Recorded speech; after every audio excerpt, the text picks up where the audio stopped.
Over the weekend, my family and I were invited onto Belmon's British Pullman train, and I couldn't resist taking you along for the ride. As soon as we took our seats in the Wes Anderson designed carriage, we were given fresh peach bellinis and just peach juice for Lily, and we were off.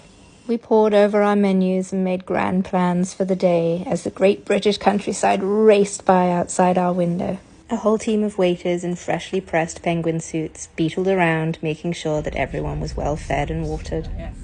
Alongside our teas and coffees, we had rich Greek yogurt and berries, eggs royale with thick-cut smoked salmon and perfectly runny poached eggs, all topped off with a passion fruit stuffed pastry and lots of tea.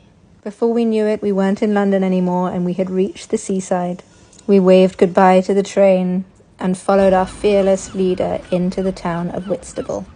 It's not a very big place, but it is very well known and very well loved for its oysters, pretty painted houses, and quaint little shops, all stretched along the edge of a big pebbled beach.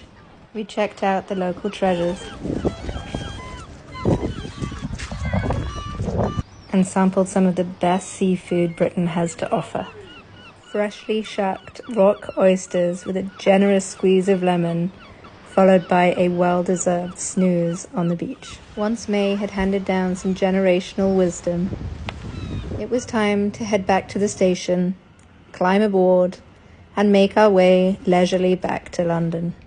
Having been treated to a 3-course breakfast on the train, lunch on the beach, ice creams on the walk home, I wouldn't blame you for thinking that we couldn't possibly manage another bite, but we just couldn't resist. We had a delicious seasonal supper of beetroot and goat's cheese, roast lamb with all the trimmings, and rhubarb and custard for pudding. It was foodie heaven and a day I'll never forget.